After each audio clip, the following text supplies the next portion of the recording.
الرحمن الرحیم نحمدہ و نصلی علی رسولہ الکریم اما بعد۔ آج بروز بدھ 27 اگست کو عشاء کی نماز کے بعد دفتر جمعیت علماء مدنی روڈ پر صدر جمعیت حضرت مولانا مفتی محمد اسماعیل صاحب قاسمی دامت برکاتہم کی صدارت میں ایک اہم ارکان منتظمہ کی میٹنگ ہوئی، جس میں جو ایجنڈے کے عناوین تھے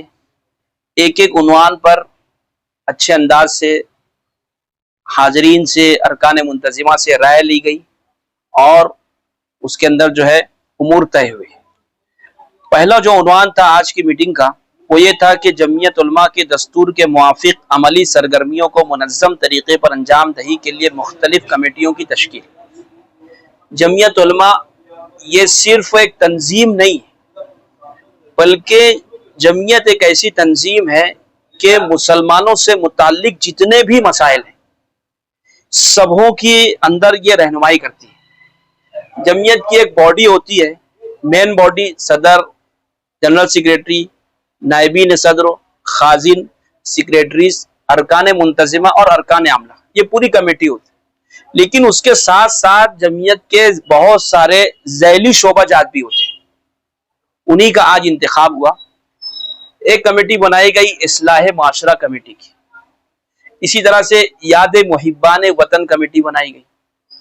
اصلاح معاشرہ کمیٹی کا کام یہ ہوتا ہے کہ شہر کے اندر جو برائیاں پنپ رہی ہے اس کے تعلق سے اپنی ایکٹیویٹیز کو عمل میں لانا، جلسے وغیرہ کرنا، کچھ تحریریں جاری کرنا۔ یاد محبان وطن کی جو کمیٹی ہوتی ہے اس کا کام یہ ہوتا ہے کہ جب اگست کا مہینہ آتا ہے تو ملک کی آزادی کے اندر جن لوگوں نے اپنی جانوں کا نذرانہ پیش کیا ہے بطور خاص مسلمان اور علماء کرام، ان کی قربانیوں کو کارنر میٹنگوں کے ذریعے سے، مساجد کے ذریعے سے، مکاتب کے اندر جا کر کے، اسکولوں کے اندر جا کر کے، اور پھر 15 اگست کو بڑا پروگرام کر کے عوام کو جو ہے ہندوستان کی آزادی کی تاریخ سے واقف کرانا۔ تیسری کمیٹی جو بنی وہ لیگل سیل کی کمیٹی بنی کہ بھئی لوگوں کے جو مسائل آتے رہتے ہیں، ملی مسائل جو ہیں خاص طور سے، تو اس معاملے میں جمعیت ان کی رہبری کرے گی، رہنمائی کرے گی۔ جمعیت علماء یہ بہت پرانے وقتوں سے جو ہے اس سلسلے میں کام کاج کر رہی ہے، اور اس کا یہ جو لیگل سیل کا شعبہ جو ہے یہ صرف شہر میں نہیں ہے بلکہ صوبائی سطح پر اور ملکی سطح پر بھی ہے۔ یہ شعبہ تشکیل میں آج عمل میں لایا گیا۔ اسی طریقے سے طبی کمیٹی کہ بھائی اس کے ذریعے سے علاج و معالجہ کا انتظام کیا جائے، یہ بھی کمیٹی تشکیل دی گئی۔ اور اسی طریقے سے اصلاحی کمیٹی یہ بہت اہم کمیٹی ہے۔ اس کے ذریعے یہ 2021 کے اندر اس کا وجود عمل میں لایا گیا، تب سے لے کر آج تک کے 375 معاملات کو یہاں سے فیصل کیا گیا الحمدللہ۔ تو اس کمیٹی کے اندر جو لوگ کام کر رہے ہیں ماشاءاللہ ان کو برقرار رکھتے ہوئے مزید نئے لوگوں کو شامل کیا گیا۔ اسی طرح سے وقف بورڈ کے اندر ابھی چونکہ وقف کے اوقاف کے معاملات چل رہے ہیں اور قانونی بہت ساری پیچیدگیاں پیدا ہو گئی ہیں، تو اس سلسلے میں قانونی رہنمائی کے لیے وقف بورڈ کی بھی ایک کمیٹی تشکیل دی گئی۔ اور اسی طرح سے جب یہ ربیع الاول کا مہینہ آتا ہے تو سیرت کے عنوان سے امت مسلمہ کے اندر رہبری اور رہنمائی کے لیے ایک پروگرام وغیرہ کرنے کے لیے سیرت کمیٹی کی تشکیل عمل میں لائی گئی ہے۔ جی، تو یہ اس طریقے سے تمام جو کمیٹیاں تھی اس کی تشکیل عمل میں لائی گئی۔ اور ایک اور اہم کمیٹی ہے تحفظ ختم نبوت۔ نبی اکرم صلی اللہ علیہ وآلہ وسلم کی نبوت سے متعلق باطل فرقے وقتاً فوقتاً وجود میں آتے رہتے ہیں، ان کی سرگرمیاں وجود میں آتے رہتی ہے، جیسے شکیلیت کا فتنہ ہو گیا، بہائیت کا فتنہ ہو گیا، یہ سب ایسے سارے فتنے جو آتے رہتے ہیں، اس کی سرکوبی کے لیے بھی یہ تنظیم، یہ جو شعبہ ہے اس کو قائم کیا گیا۔ دوسرا عنوان تھا مرکزی اصلاحی کمیٹی کے جلسے کے لیے تاریخ کا تعین۔ یہ اس جلسے کے ذریعے سے یہ چاہا جا رہا ہے کہ بھئی لوگوں کے اندر اصلاحی کمیٹی کی کیا ایکٹیویٹی ہوئی اب تک کے اس کو اجاگر کیا جائے اور لوگوں کو آمادہ کیا جائے کہ لوگ کورٹ کچہری میں نہ جاتے ہوئے اپنے فیصلوں کو یہ جو ہے اصلاحی کمیٹی کے ذریعے سے اور مساجد کے اندر جو قائم ہے ان کے ذریعے سے، جمعیت کے اندر جو قائم ہے اس کے ذریعے سے اپنے اس کام کو انجام دیں۔ تو اس کے لیے یہ بات طے ہوئی ہے انشاءاللہ نومبر کے مہینے میں ایک بڑا اجلاس لیا جائے گا، جس میں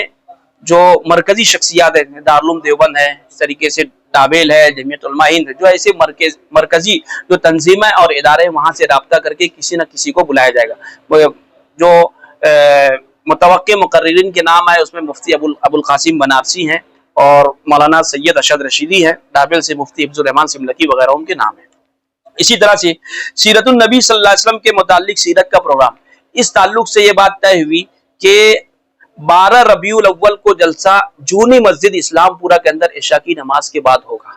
اس کے مقرر خاص حضرت مولانا مفتی محمد اسماعیل صاحب قاسمی دامت برکاتہم ہوں گے، اور اس میں حضرت کے خطاب سے قبل ہے نا نعت گو جو شعراء ہیں ان کو بلا کر کے اللہ کے نبی سرکار دو عالم صلی اللہ علیہ وآلہ وسلم کی شان میں مدح سرائی بھی کی جائے گی۔ اس کے لیے بھی بات چیت چل رہی ہے الحمدللہ۔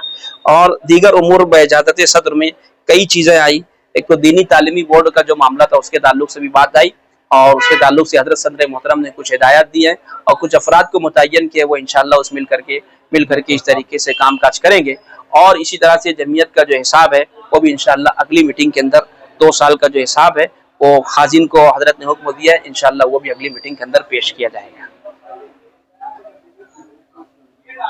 میرج سرٹیفکیٹ سے متعلق بھی یہ بات آئی کہ بھئی وقف یہ پاسپورٹ وغیرہ بنانے کے لیے پاسپورٹ آفس کے اندر میرج سرٹیفکیٹ لگتا ہے، تو اس تعلق سے پچھلے جو ہے کئی سال پہلے وقف بورڈ سے کچھ لوگوں کو قاضی متعین کیا گیا تھا، لیکن ابھی فی الوقت تو ایسا ہے کہ وقف بورڈ نے ان کو قاضی نکاح کا درجہ نہ دیتے ہوئے قاری نکاح یعنی صرف نکاح پڑھانے والے کا درجہ دیا، اور گویا کہ ان کا جو کہنا چاہیے سکہ ہے اور ان کا جو لیٹر ہے ان کا جو رجسٹر اس کی مانیتا نہیں ہے۔ تو حضرت صدر محترم کو منتظمہ نے یہ کہا کہ حضرت آپ اپنے طور سے وقف بورڈ کے اندر جا کر کے کچھ لوگوں کو اپنی ثوابدید پر قاضی متعین کروائیں، تاکہ شہریان کے جو مسائل ہیں میرج سرٹیفکیٹ کا جو معاملہ ہے یہ آسانی کے ساتھ حل ہو سکے۔ باقی میٹنگ الحمدللہ اس کے اندر کثیر تعداد میں ارکان منتظمہ نے شرکت کی، اور اس کا جو ہے میٹنگ کا اختتام بہت ہی خوشگوار ماحول میں